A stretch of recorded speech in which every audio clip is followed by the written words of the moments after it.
Rakkaat Suomi-Ukraina maanpuolustusyhdistyksen ystävät ja viholliset, meillä on tällä kertaa erittäin mielenkiintoinen näyttely meidän Annankatu 11 sijaitsevissa tiloissa U-Art Studio. Eli annoin tämän meidän tilan ukrainalaisten taiteilijoiden käyttöön, saavat sitten ilmoitteeksi esitellä omia töitään. Ja tässä on vielä torstaihin 30. päivää 4. asti, eli vappuun asti. Erittäin mielenkiintoinen näyttely, nykyaikaista taidetta, nuori taiteilija Ukrainasta. Ja taulujen lisäksi niin meillä on täällä myynnissä tämmöisiä ukrainalaisia pätsejä.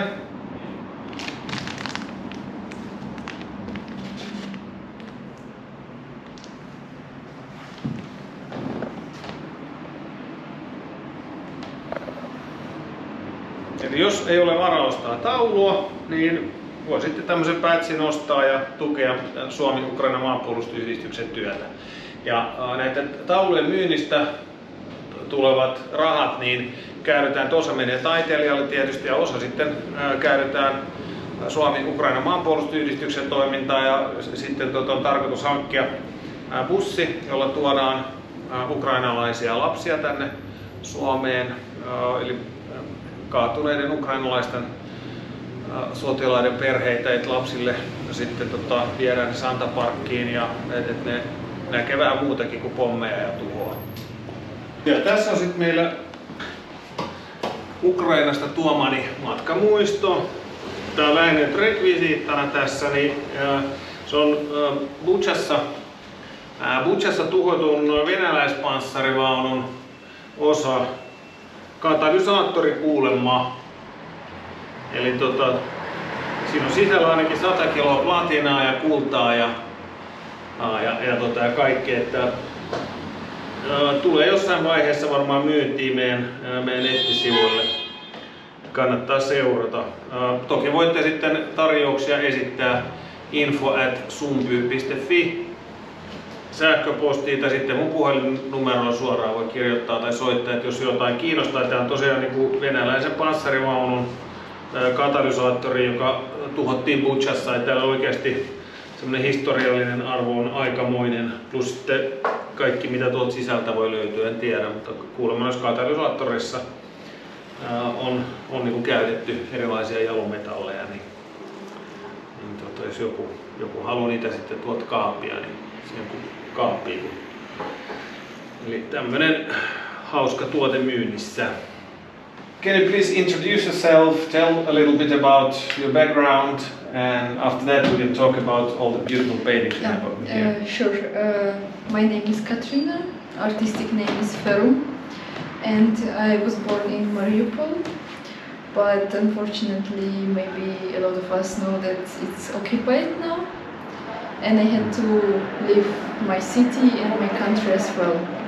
I chose to move to Finland because I was interested in Finnish culture, Finnish history, and in general phenomenon of Finland many years. So the first opportunity I had to come here, I buy tickets, so here I am, and I'm living here 2 years. I am an artist, tattoo artist. My specialization is graphics and book illustrations. We can see it later. Okay. So what can you tell us about this painting? The first painting, the first drawing actually I did in 2025 is graphite white coal paint and pastel. It's a model who has a Persian roots, so I paint him with the Persian ornaments. Traditional ones. I was inspired by what I saw in the net and in many decorative pieces. So I want in my paintings to show the historical part of everything. In this case, it's model. The second one is the same story but different ornaments. So these are also like Persian ornaments? Yeah. More Yeah, the classical ornaments, but a little bit maybe change something, a little bit adapted it to my drawing. Yeah. Then this is ancient Egyptian goddess, Hathor. She's hot. Yeah, completely agree. That's why I choose her. By the way, yeah, it's done on paper with pastel, oil pastel, and graphite coal. Hathor is a major goddess in ancient Egyptian religion, representing music, joy, love, sexuality, and maternal care. She embodies the Egyptian concept of femininity. She is often depicted as a cow or as a woman with the cow horns and the solar disc. The hieroglyphs in the background saying House of Hathor. You can see this house, this is of goddess, and this is Hathor. Also, I duplicate them here too. You can check it out by yourself. This is a picture of her made about 5,000 years ago, I would say, by Egyptians. So I put it here too. You can like see where I get my inspiration from.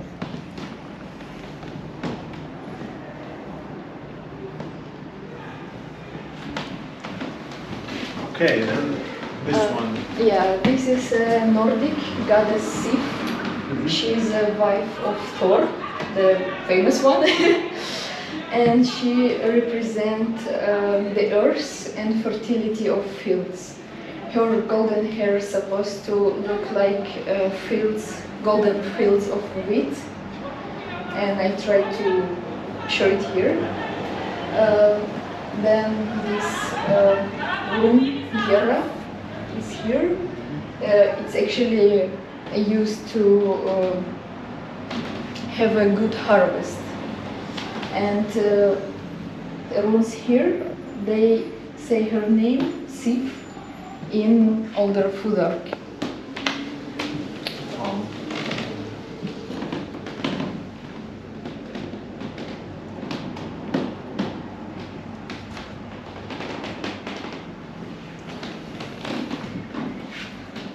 As I know that you have some books in Finnish language, can you please explain a little bit about this and what have you done and the idea behind it? And, yeah, sure. This was the first book I done in my life. The name is Elämän koristeita, and this is a story of a Finnish girl overcoming war trauma. So I write a story by myself. It's pretty small and raw in my opinion, but still I put so much soul in it because I really relate to winter war and the victims, and I really feel like they can understand me and I can understand them. We have so many similarities here between Ukraine and Finland in these cases.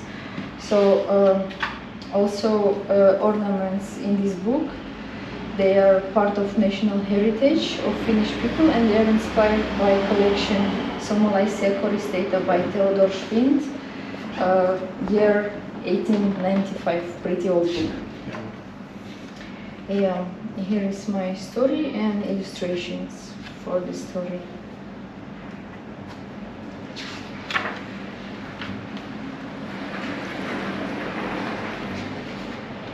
So these books are also for sale in this exhibition? Yeah. These books I printed to sell it.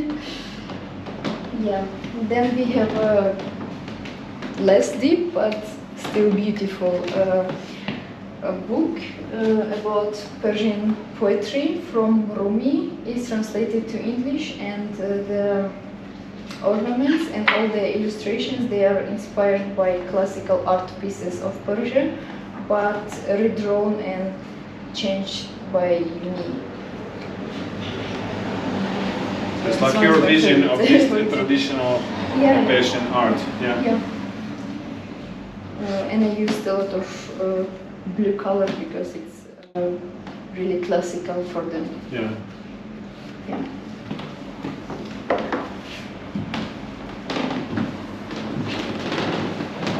Okay, so in addition to painting, you are a tattoo artist. Yes. This is my job, and my favorite thing to do, as I say, is historically accurate pictures and related to someone. For example, this picture is a phoenix with a triangle, which which is shape of fire. And the story behind it, the guy survived fires of war. He had injuries and he overcame it, and he wanted to depict it in his hand to always remember and give him power to live further.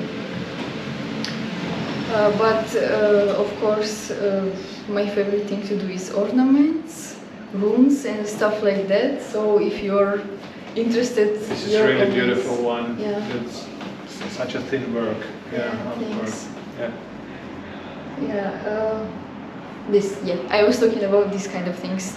This is, in my opinion, really represents your roots, your background, and your spiritual and artistic connection to your people, which I really love to do. There will be one tattoo we have to show, like one of my favorite. Okay, sure. Let's wait for it. Yeah, this one. Yeah, this one. This is really. I love this one. Yeah, and again, Scandinavian stuff. Yeah. It's Mannerheimintie 92. Yeah. So if you want really, really exclusive and special tattoo, please, Ferum tattoo. Yeah, and there is a QR code yeah, for QR my code, page. You can contact me there. Yeah, you can scan it. And okay. Let's go to the next one.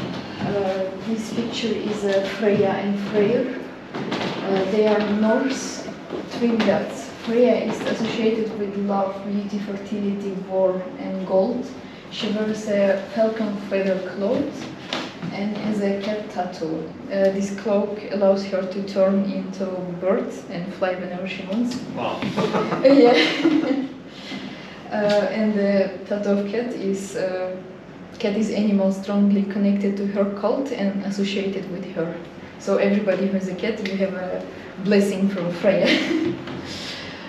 Freyr represents kingship, peace, prosperity, good harvest and fair weather. The inscriptions behind them, it's their names in Elder Fudark. And by the way, Friday itself, it's the root of the word is behind their names. So Friday is a day of Freya. The next picture is Loki and Svalbard. Loki, despite being half Jotun giant, is one of Aesir, the tribes of God. And he's a trickster and the god of lies, but also sometimes he does some useful stuff. For example, with the horse Svalbard, who built the walls over Asgard, he made a child Sleipnir, and the Sleipnir is a horse, 8-legged horse of Odin, which is really important thing. So he's like a person who doing like some dirty tricks sometimes, Yeah. but sometimes they're useful. Yeah. Yeah. I love this guy. Yeah, and the runes here, it's again with his name, Loki. Yeah. Yeah. Then And this is amazing. I really love this one. yeah. It's like this is rubber or It's lino something. okay. Like Yeah, it's this is supposed like to be cardboard linoleum, but it's not and- like yeah. So the technique of making this is lino cut. So you take this, as you say, rubber piece. You take a knife and you carve those letters and pictures. Wow. Then you take a printing paint. You put it on like side, and then you attach the paper. So you basically do printing by your hands. So these postcards I hand printed with this piece of rubber. The postcard itself is dedicated to Midsommar or Johannes, and we can see on one side people enjoying and celebrating the day of Midsummer. And this is Kokko, as I see, and people dancing around Yeah. and fire. Yeah. And from another side we have a writing, Til ære for gamle guder, in Norwegian. It means in honor of ancient gods. And the inside circle, I write it Sovilu, which is Sanru. And also the parts of these circles, they are interactive, you can move them around and stuff like that. This is actually the Sanru. Sovilu. It's like supposed to hang somewhere on the wall, precisely. or you can keep it anywhere you want, but yeah. I think it was a good idea for this exhibition to be easily visible. Yeah, then this is my self-portrait. No story behind it, just me. But I like it and I decided to exhibit it here. And last but not least, we have a goddess Bastet and Sekhmet. Is two personalities of one goddess, made in 2023. Sekhmet and Bastet, they are different personalities in one body. Sekhmet is a powerful warrior, but she kinda evil, so don't piss her off. And she will be the Bastet, a gentler and domestic form of a cat. Accessories and pictures behind it, they are of course based on historical findings and artifacts. And this one, actually, when I came in and when I saw this one, I was really amazed. You know, this is something. Thank you so much. I really love this one. It's different for anything I have seen, and you will tell like more in details what it is. But you know, it catched my attention immediately when I came here because I also like the traditional paintings, but the alternative stories and ways of express yourself. This is really something. I really love this work. So this is my favorite. Yeah. Can you please tell about what this is about? This is an illustration for the book Alice in Wonderland. Probably everybody know it. And the story behind it, we had a task in my art academy to make illustrations for Alice in Wonderland. But I thought it's really boring, and it's really, I think people annoyed by it because it's so popular. Yeah, it's done like millions of times. Yeah, and I decided to make it really different and really dark. Yeah. So the name I changed became Alice in Netherworld, which is another word for hell. And so the story of her, she didn't go to Wonderland, she died and she went to hell. So all of this, yeah, that's cool. Yeah, so all these wonders, they are just suffering hell. Yeah. Yeah, that's why it's really like touching, and because you expect it. Actually, I thought it was like Alice in Wonderland, and I just afterwards I noted that it's not. It's like a nether world, and really nice. That's caterpillar. Yeah. It's the only chill guy here. Smoking shisha. Yeah. I think it's really important for our viewers to understand what happens in Ukraine, and I usually make interviews with soldiers, officers, and in Ukraine, but I personally, and I think that the viewers would love to hear your story. So about what you did before the war. And how this bloody war changed your life, the life of your relatives and close ones, and how did you get here to Finland? So can you please share this? Before the war, I was lovesick child. The war starts when I was 9. Yeah. So I was born in Mariupol, and when the war in 2014 starts, we were quite scared because it came really close to our city, and we went for 2 years in central Ukraine. So my first refugee experience, 9 years old, amazing. No. Then it's a little bit calmed down. I mean, they didn't go further anymore, and it was, I would say, quite safe after that to live in Mariupol. So we returned there. And until 2022, I was living there.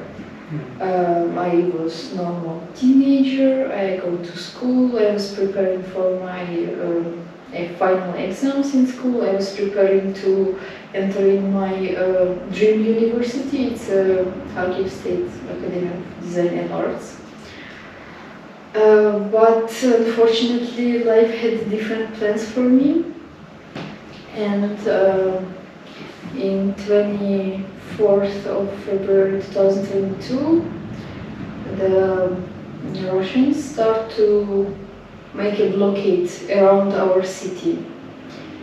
And we was thinking, me and my family was thinking to flee, but it was really dangerous because a lot of people who were trying to leave the city, they were killed briefly because they shooting them from guns or with bombs or whatever. And about this situation in Mariupol, because I think this Mariupol is really good example Exactly. How the Ukrainians should have behaved, because in Lugandonia, in Donetsk region, they managed to capture these main buildings, and there were some Russian forces. But in Mariupol, these forces who tried to invade, so they were killed and destroyed, and the Mariupol, it was flourishing between this 14 and 22. Really peaceful city, and everything was fine. And if you compare to what happened in Luhansk and Donetsk, that was invaded by these bandits, and so people lived in real shit, like all the shitty Russian world. You know, the people were just shot on the street, and like to their cars, houses, and people were tortured. Yeah, I would say a few words about it later. So, to your understanding, the city is surrounded by Russian army forces, and there is no enter out or enter in. Then after a few days, electricity disappeared, the internet connection disappeared, the water disappeared, and the last is gas. So, in the middle of winter, you are in the big, huge city. I checked a few days ago, it's actually the size of Helsinki. Really? Yeah, with all territories. So 500,000 people living there, and they are there without food, water or heat. And electricity. Yeah, like nothing. Cavemen, completely cavemen. And of course there are bombings, non-stop. Not even for a few hours they stop. So the people who are killed, you don't even have time to bury them because you will be also killed by bombing. And it was corpses on top of each other. And for some estimated numbers, the amount of killed civilians there is about 80,000, maybe 100,000. It's like the same. We have some cities in Finland that have like 50, 60, 80,000 people. So like the whole city destroyed. Yeah, that means every fifth person living there is dead after that. Sick. Yeah, and I was in the blockade 26 days. It was a nightmare. And when the Russians start to enter in the city, we realized that we have to leave before, because my father, he has a background in Ukrainian army, and we knew it for sure that if they catch us, not just my father, whole family, we will be tortured and probably executed. So we had to somehow to find a way to escape. We sit in our car in one day and we decide to take a risk and drive under bombings to like change your directions every time, try to guess where they're not gonna hit. And we were escaping in side of Ukraine, of course, because many people from Mariupol, they left in Russia side because it was not possible for them or really dangerous, as I said, and from Russia they came to Finland. It's also so hard, but we knew for us it's not possible because we're not gonna make it alive. And of course, when we were leaving, we saw some Russian soldiers, some of them soldiers, I don't know what you call them, but there is no any word in any language to describe what are they. Because they didn't build the system, as they call it, filtration yet. We was enough lucky to live until they figured out our past, I would say so. And one of the things I remember, one of them, he said, why are you going west? We didn't liberate it yet. So he knew it what he done, and he decided to make a joke about it. Yeah. They are that much sick, and Really sick human. yeah, there were a lot of cars of people who tried to escape. Some of them they walk by their legs many hours to escape, to find some way. They were hoping that Red Cross gonna bring some buses for evacuation. No, they did not. And the lines of cars, they were shooted by Russians for fun, probably.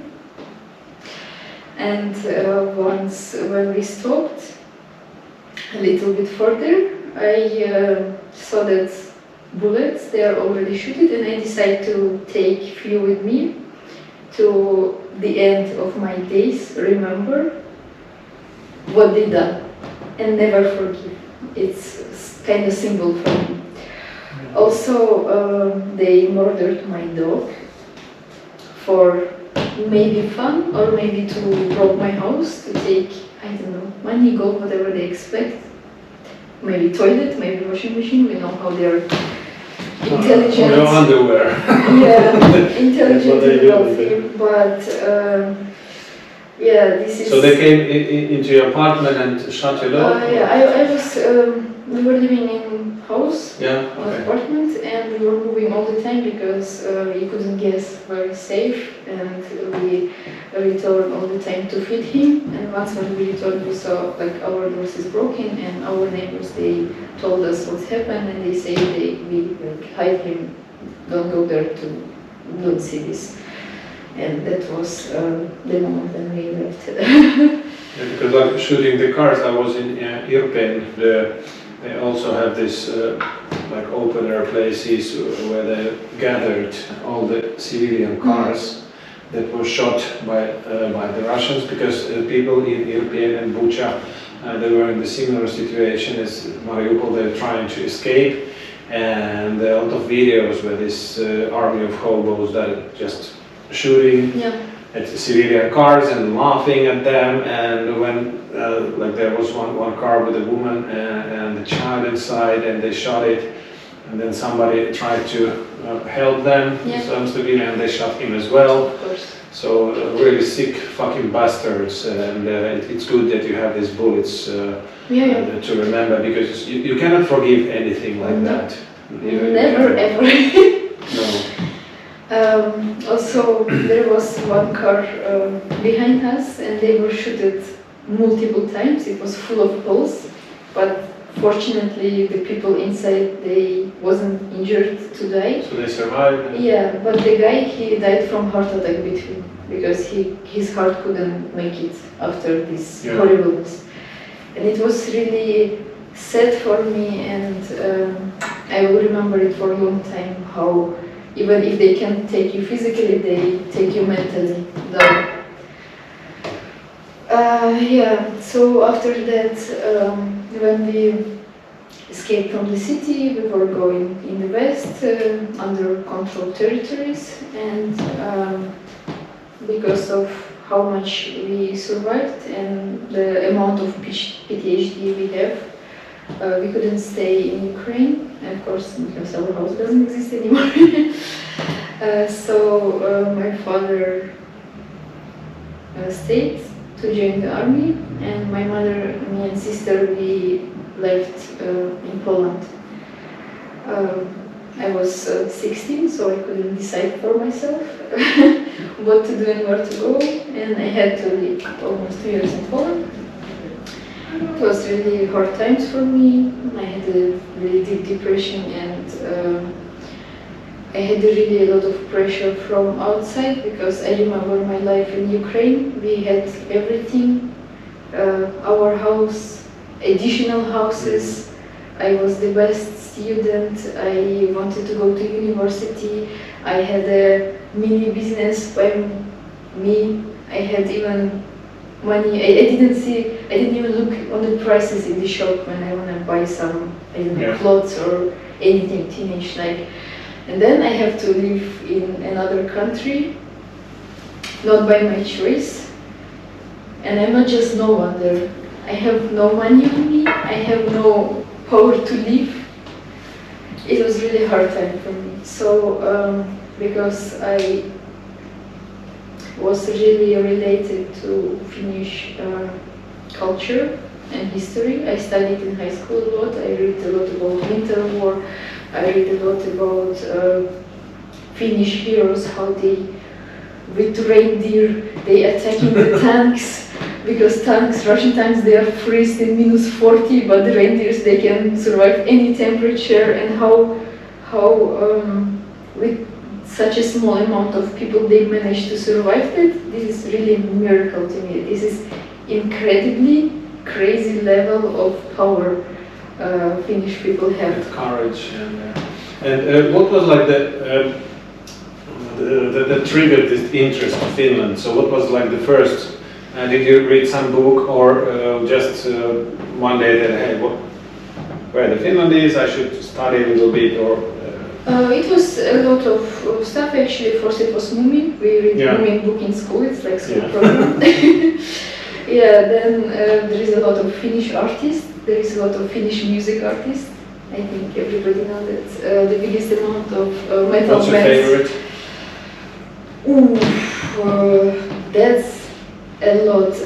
For artists, I would say my favorite one is Touko Laaksonen, of course, and Eero Järvenfeld.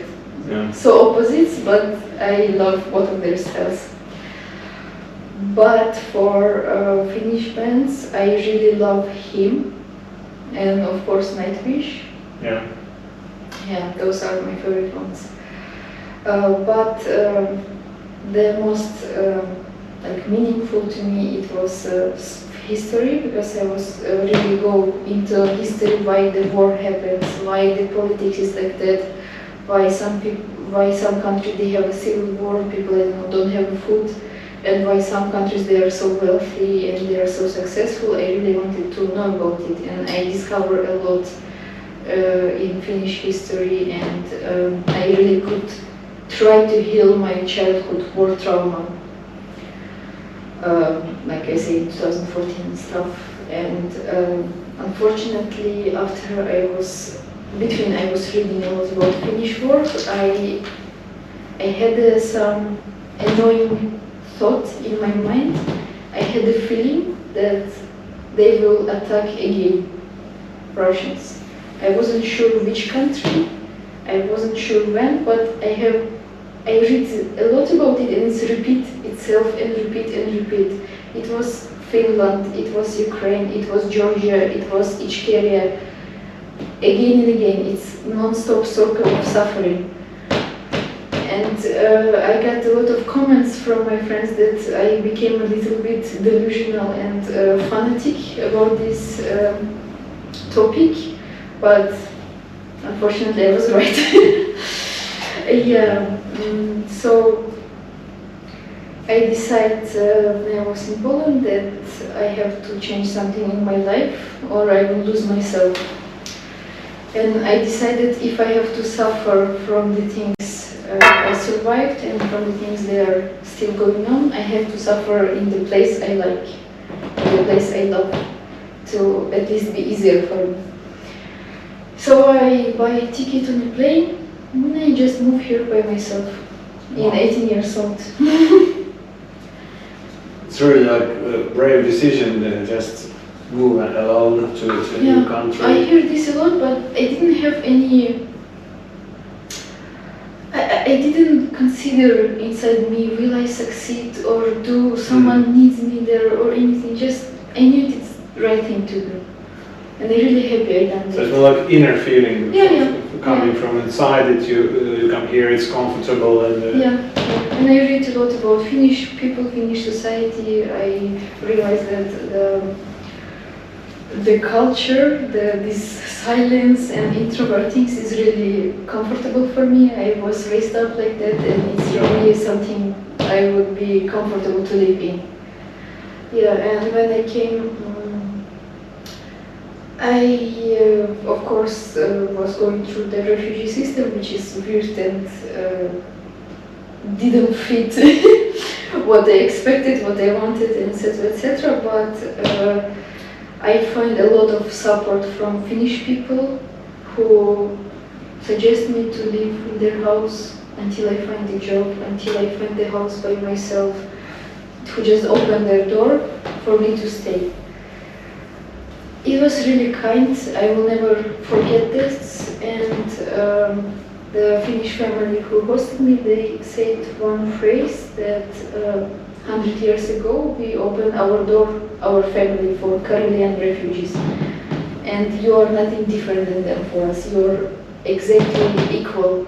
And I felt really good. I felt as a human again. I felt that this is really place and this is really people who I want to stay with, at least for a while. And there are really hard stories. My grandmother, she was living in Kenya, and she was also a refugee from the Korea, and she never told except once, when you have to leave everything you have because some idiot wants to invade, to kill, to spread this communist shit into your country. And there are a lot of similarities between Finland and Ukraine, because in Finland, in Ukrainian case, we have this DNR, LNR, and in Finland was FNR, Finska Narodna Respublika. And also they put some communist, Otto Ville Kuusinen, in charge of it, and that this is like the only legitimate government that we will talk with. And the same thing it was in Donetsk and Luhansk region. They put some puppets who were not chosen by the local people, and it led to the same shit. You know, everything that Russia touches, it just becomes shit. And before taking the other people's territory, I think they should put own country in order, because all the money that was stolen by Putin, if it was used to benefit Russian people, it will be like heaven, and you wouldn't have to force anybody to join you like it's happening now. The worst thing is that when you start killing people, when you have like some really stupid reasons, and you step in the same shit Stalin did with Finland. We, unfortunately, as a country, we're so small, they have like more people in Leningrad than in Finland. And we couldn't have won that war, like win the Soviet Union. Of course. But the main thing that we do, we saved our independence, we lost some territories, there were a lot of refugees, but they survived, and of course they're suffering a lot, and in memory of every Finn, we have this anger and hate inside us, because almost every family, they have lost something. There are a lot of soldiers killed. Of course, there were more Soviet soldiers killed during that war than the Finns, but still. But Ukraine, you really have a possibility to destroy that country. I think it's realistic with help of all NATO countries. We just need to wake up and decide what we want. The problem is politicians, they are chicken shit, most of them. The only reason we haven't done it so far is because the other world, they don't want it. And the help, I think especially the military help that was given to Ukraine, first of all it was given too late. It really started in May, and the war started in February, so there were several months. Nobody believed that Ukraine would survive, but it did. and it's like really heroic survival, and then you really kick their ass. You kick this army of hobos from Kharkov region, from Kherson region and Zaporizhia region. It was really good military operation. Exactly. Yeah, and from the beginning of the war, when I was talking with the officers, the only thing I think that would end this war really fast is closing the sky, and NATO, they have possibility to shoot down every Russian plane, helicopter that was crossing the Ukrainian border, and if they have done it, so the war would have ended like within 1 or 2 months. But because they're like so chicken shit and nobody believed that Ukraine would survive so long, they didn't do it. And even now the help that European Union is giving, it's not enough. During Biden time it was like enough for Ukraine to survive, but not to win. And, in my opinion, what we need to do, like all European countries, United States, all NATO countries and Ukraine, join our forces and to set certain targets. And in my opinion, it should be like we have to overthrow the dictator, Putin in Russia, do anything that we can to support forces and people who are ready to get rid of this asshole, murdering bastard, and it's really difficult to overthrow him from power with the democratic different things, you know, because there's no democracy in Russia. It's especially now it's even worse than in Soviet Union, because if you like go with empty A4 paper to the Red Square during Soviet time, you didn't go to jail. Now you go, even if there's nothing on the paper. And if you write peace in the shop, one girl, I think she got like 5 years in prison for that. Peace in Ukraine, it's really sick.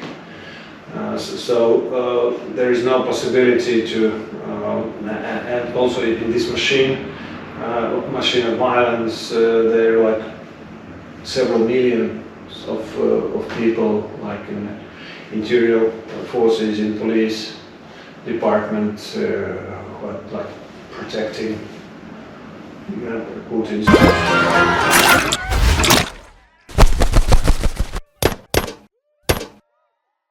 So the only thing that works, and we saw it with Prigozhin, that there should be some people who are ready to fight, who are ready to sacrifice themselves for the better future of their country.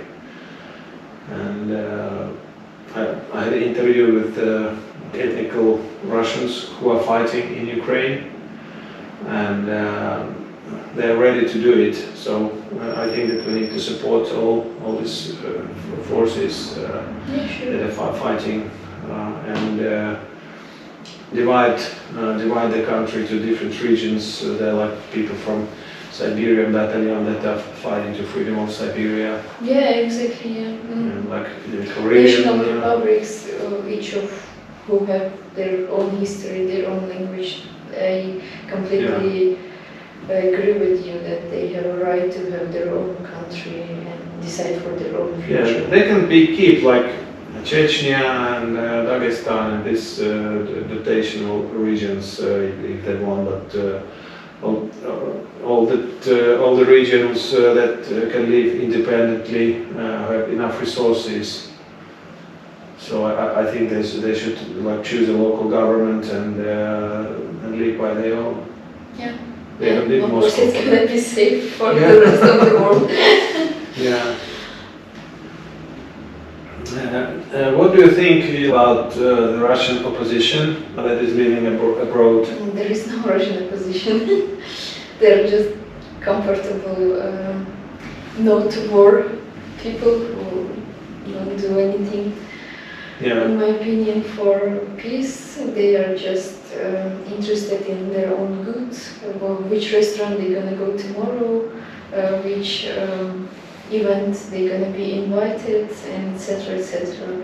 The opposition, as we were speaking before, the real opposition, it doesn't live in Russia, doesn't live in general, because they are being killed, assassinated, I would say.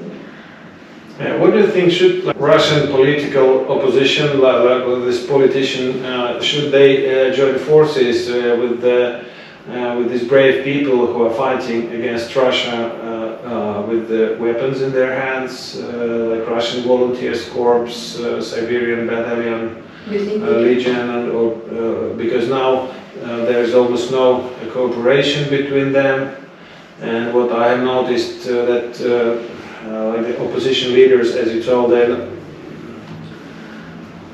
it's only blah blah blah. They don't have any real power, and there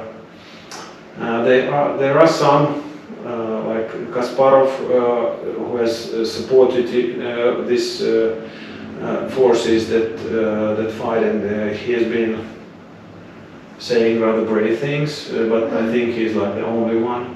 All the others are talking about that we cannot fight, we should use like political methods.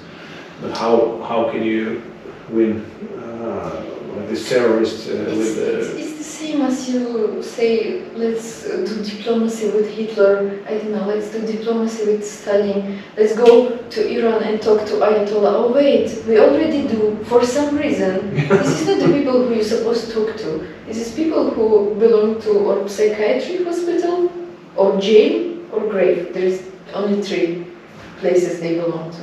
Yeah, definitely. Because it's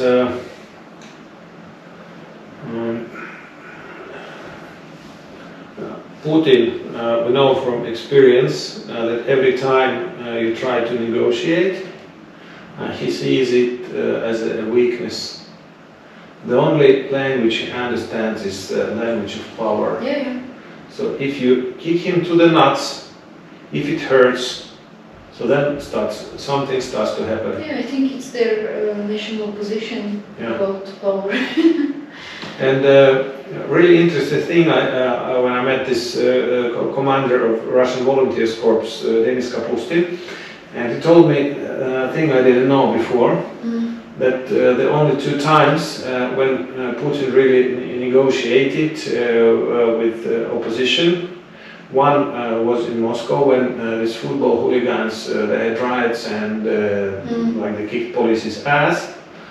So then he invited them together, and he had a negotiation. And the second time was with Prigozhin. He marched to Moscow. What comes to all the other opposition leaders, he like Navalny, whose underwear Putin poisoned. He didn't even mention his name when he was alive. And we're not talking about any negotiations. So we know, and that's the fact, that the only language this dictator understands is the language of power. Yeah, and violence. Power and violence, yeah. And when he hurts, therefore we should think what hurts him most and hit there. Exactly. And this is what Ukrainians are now doing. So burning, Tuapse is burning, Ust-Luga is burning, even if some drones come to Finland, but I talked with one lady who is from Kateryna, and I asked her, don't you afraid of this Ukrainian drones that are hitting Russia but coming to Finland? And she just told us, like, bring them all, we need more. True.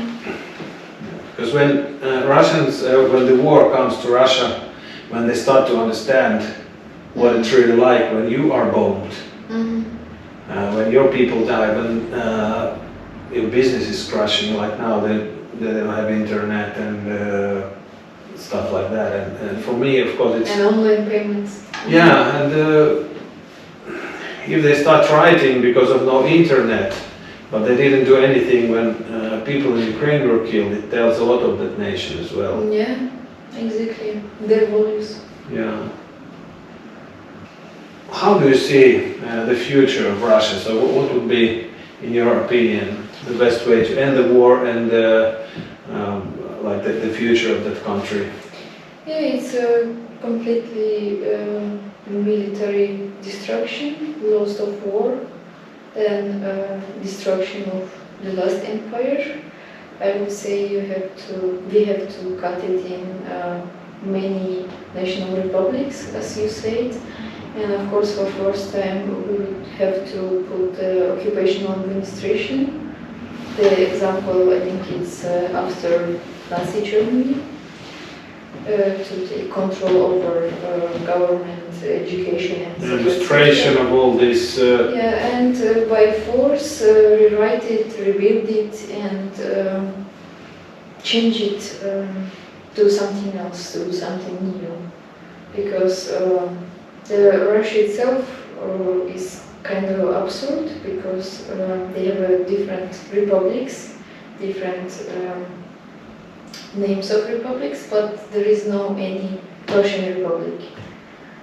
So it's kind of a fake nation which is holding slaves under their hands, and it has to change, it has to rewrite history, language and everything. Everything have to be built anew, and of course by force, because they're not going to do it themselves. Some of them they need help, and some of them they need power. When you talk about this, like slaves, what I was always wondering, I follow a lot of different channels in Telegram and other sources, and there's the fact that a lot of Russian soldiers, they're tortured by Russians, they're killed by Russians, they're like torture, kill, take PIN codes from their cards, and people who are supposed to get some salaries, their commanders get it, and what they do to them, it's really awful. And the worst thing is that they make videos out of that, and they publish them. So how they execute their owns.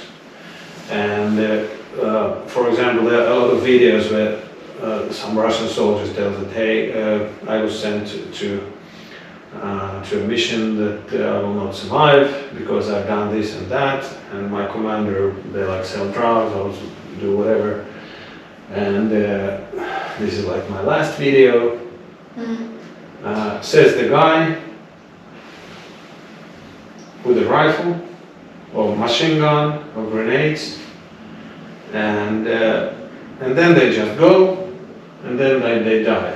And what I think in my mind, so if I was in a situation like that, I would go and shoot that fucking commander. Yeah, same. You know that he is an asshole, he has killed like your friends, and he said that, hey, tomorrow you go to the mission and you will be killed there.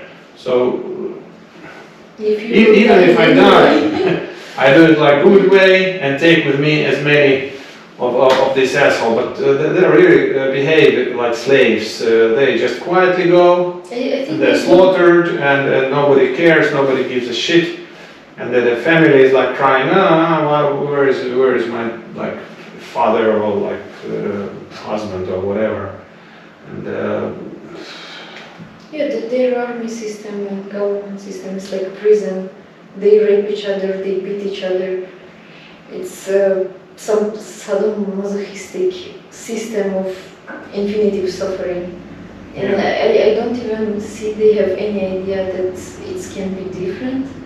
I don't think even they can imagine that you can go and kill your commander instead of killing him. Yeah, this is the first thing I had in my mind. Yeah. Because I see the video, armed guy, and how do you let some old asshole fuck you time to time and do nothing about it?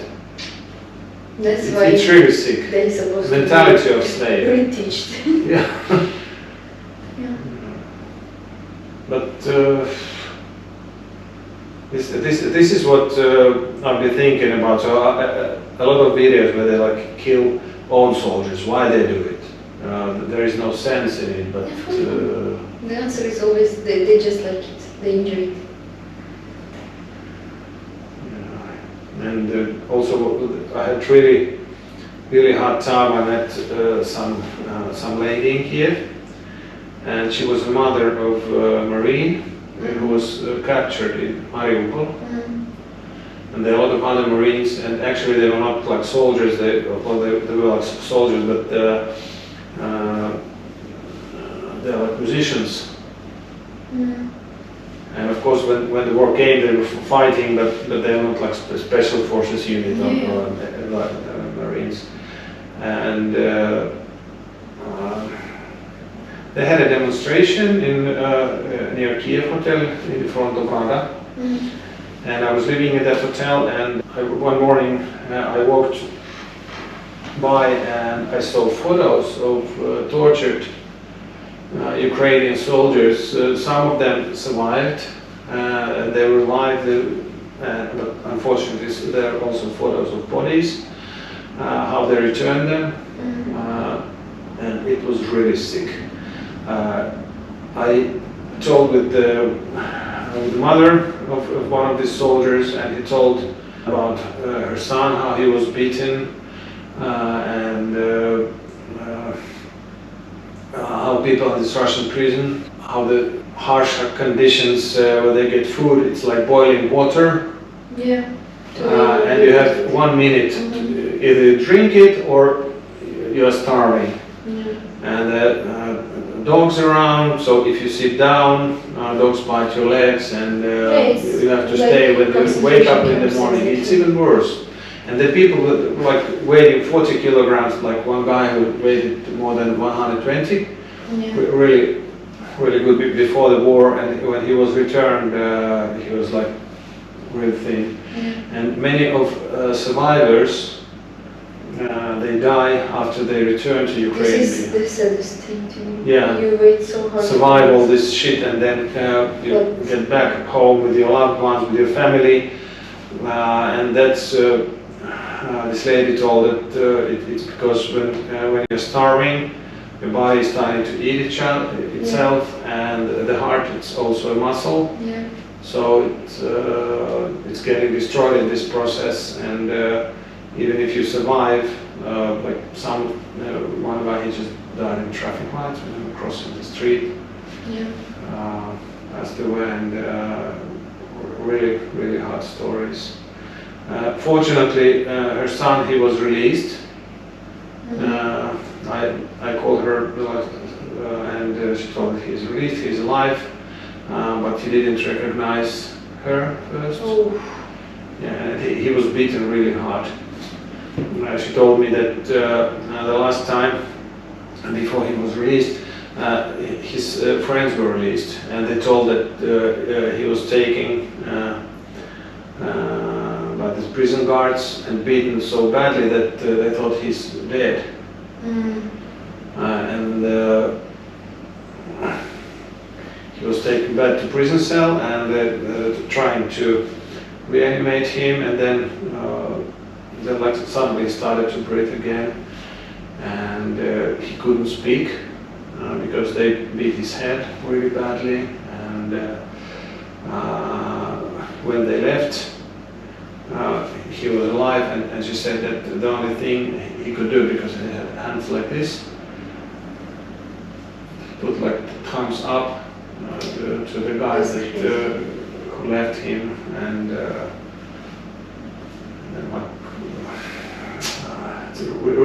really hard stories. And the role of Red Cross is horrible. You know, they don't do shit. They know about this, what is happening, and they only wash their hands, and they don't let us to these prisons. We cannot do anything. And what I think is the worst thing is that don't even bother to answer when the people send them letters, facts about this torture in Russian prison. They don't talk about it at all. Yeah, exactly. There's some people, they work for Red Cross or whatever organizations here, in Helsinki, and they are so often like try to talk to you. Do you donate money on some shit like, I don't know, panda or whatever? It's so sick to me that they can do it. It's unimaginable. You have such a suffering, such an insane hell happening, but you go to people and you say donate to panda to eat bamboo somewhere in China. Like, I'm fucking serious. I fight with them a few times, like not physically of course, but I try to say how it's like horrible things you are doing, how it's wrong, but just... they just close their eyes and... I understand that this guy here is at 5 euros per hour, he really don't give a shit about Ukrainian soldier in captivity, the fucking panda, anything, just they wanna 6, go home and sleep, that's all. And this is really sad how people, they don't care about anything.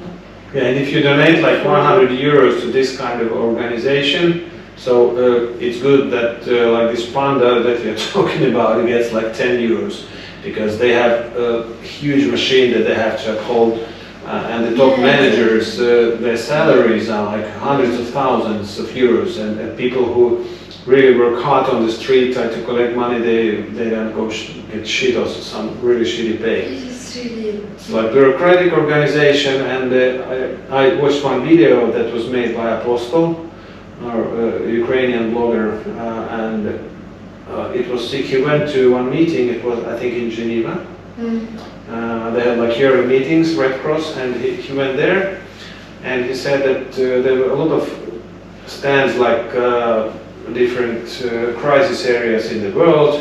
There was like a village somewhere in Africa that they didn't have water in their wells, or like some smaller conflicts in Africa, but there was not even one picture about Ukraine, about the torture that these Russians are doing. And then this president of Red Cross goes and shakes hands with Lavrov. Instead of kicking him to the nuts or doing something, because Red Cross, their role is to control this kind of situation and try to change it. If they see a problem, if they know by the facts that people are tortured in Russian prisons and they don't even talk about this topic, this is sick. And then some people like give them money instead of giving to organizations that really help Ukrainian soldiers. So if you are watching this and want to help Ukraine, really don't give money to Red Cross, give it to our organization or your Finnish friends or others who really support Ukraine and want them to win this war. Yeah, sure. About Finland, so you live in Helsinki? Kateryna, yeah, okay. So how do you like it here? I really love it. It's quite calm. It's quite friendly, I would say, because a lot of people there complain that Finns, they don't talk or they have a straight face, but it is their way of being friendly actually. Do you have some Finnish friends, or do you mostly like communicate with Ukrainians here? Or I have different kind of friends, Finnish, non-Finnish, foreigner, Ukrainian, many different many different perspectives on every situation actually. Yeah. Any hobbies, or does it, when you have like free time, you paint or? Oh, hobbies. I study in university, I do tattoo, I do painting, I study Finnish. Good, I have a time for sleeping. Yeah. And what are your future plans? Are you planning to stay here in Finland, or if war ends, will you return to Ukraine? This is kind of tricky question, because my home city doesn't exist anymore, and there is no basically place to return. If I will return to Ukraine, I have to build my life anew somewhere else and little by little collect friends, connections and everything. But for now, I would like to at least few years stay here. I would like to maybe study in some Finnish university, arts or history. And I would love to participate in something, to change something, to show something like this exhibition or my books or my perspectives on history and culture. It's really things what I want to do. And of course I want to learn more about Finland and maybe give more to Finland. And if you want to support and you want to help and love art, please come to this exhibition. It will be open until 30th of April. And we will have another exhibition this summer, a little bit larger. Some of the paintings here that you can see, we will sell them also on our in our internet shop. And of course I can do some orders if you wanna have a painting, tattoo or whatever merchandise based on some historical truth or maybe connected to yourself, to your roots. You can ask me and I will do research for you and do a special design or painting. Yeah, because we're discussing your knowledge about Finnish history, about Winter War. You're like the first Ukrainian who really knows a lot about Simo yeah. I wish they were more. Yeah, and it's really amazing because we're talking about making some graphics and print T-shirts with the Simo Mannerheimo. Because your vision, I think it would be really cool. Yeah, I would love to do that. Yeah, so we'll do it, and you can purchase in our web store these products, and I think it will be really interesting, like Finnish war heroes painted by Ukrainians. It's really interesting concept. Yeah, and real war hero. Yeah. And role figure. Yeah, more than 500 confirmed kills, and I think there was like more unconfirmed because you didn't start calculating in the beginning, you didn't count. Yes, it's insane. Insanely professional. A typical Finnish guy, he's really quiet, small, just but perfect soldier. The guy, he really good in his job. Yeah. Okay, and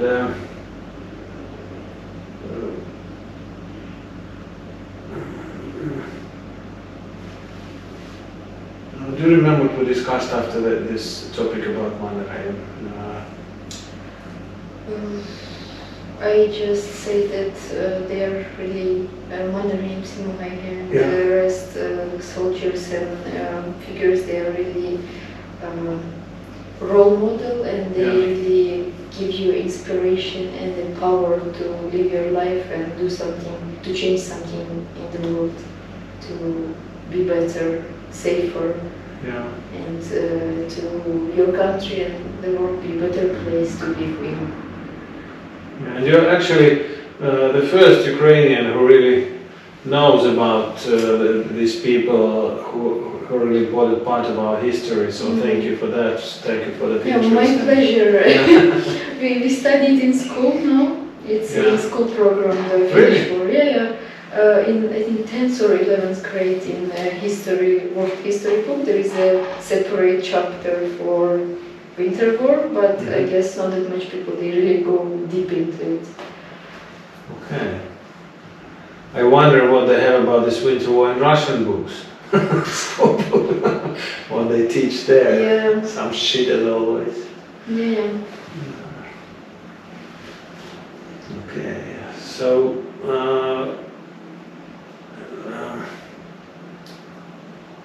One thing I would like to discuss with you before we end this interview about this situation on the front. So what's happening and how it will change and the role of drones. So do you know anything about it? Can you comment this? I think the drones, I'm not just think I'm completely sure that the drones is our future because this is something that might save a lot of lives.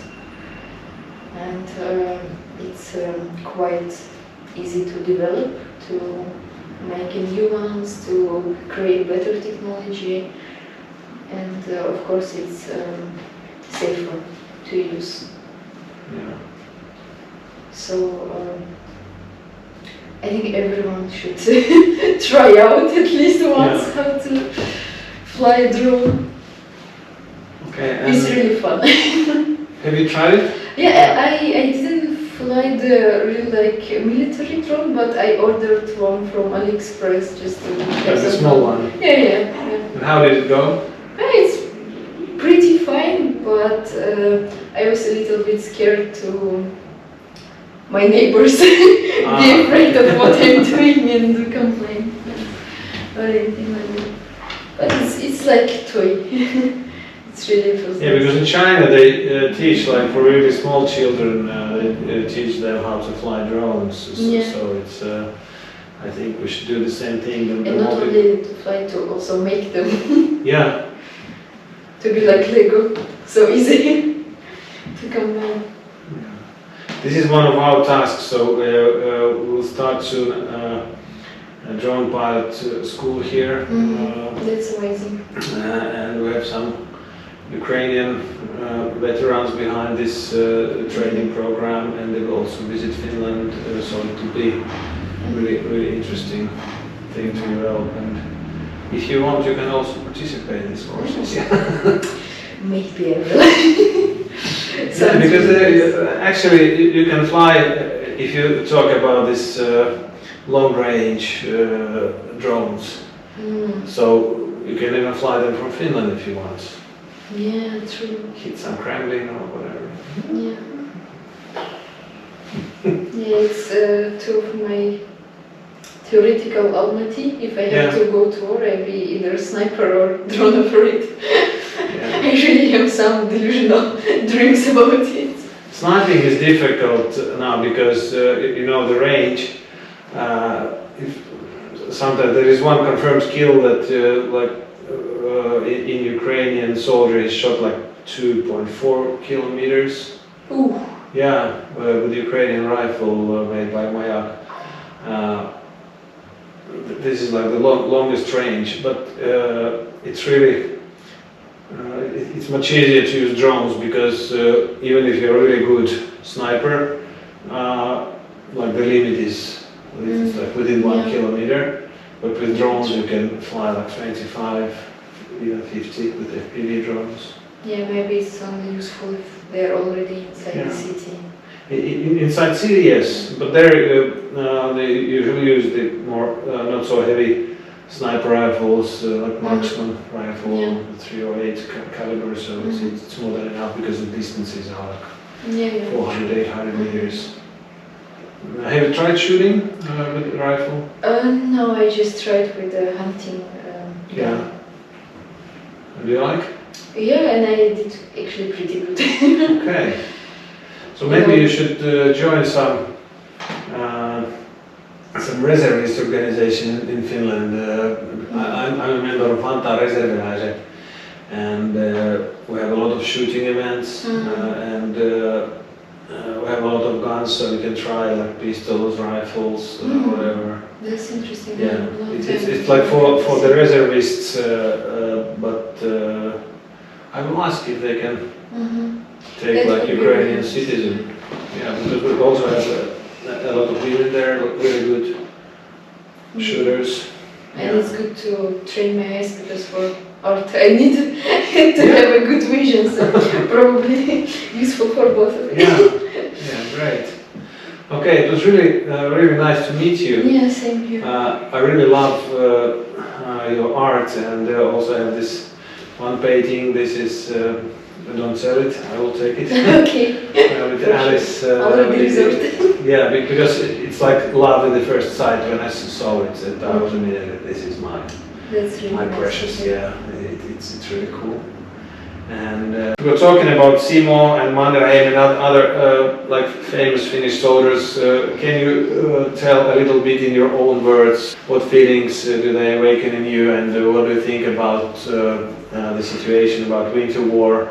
I don't know how radical it would sound, but I think Mannerheim did more for Finnish than Jesus Christ, and he has to be respected equally. Like each time I see that statue of Mannerheim here, they are really... Yeah, that was really beautifully said about Mannerheim. He really was a real important figure in Finnish history. And he helped us to survive, saved Finland from these communists twice during the first time in 17th, 18th, and then of course during Winter War, Continuation War, his role was really important. I wish that you will sell these paintings during this exhibition and also when I have the second one.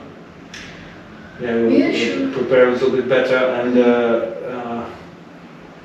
have like the big exhibition in July maybe, or in August. So I will inform our channel when it will be.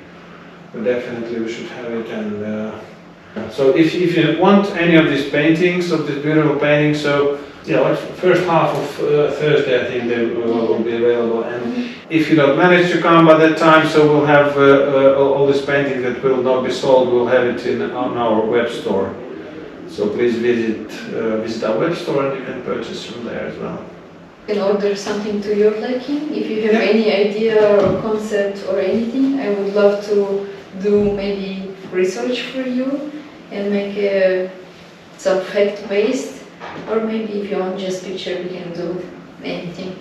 Either painting or tattoo or literally anything. Yeah, so this is what we are planning to do. I think that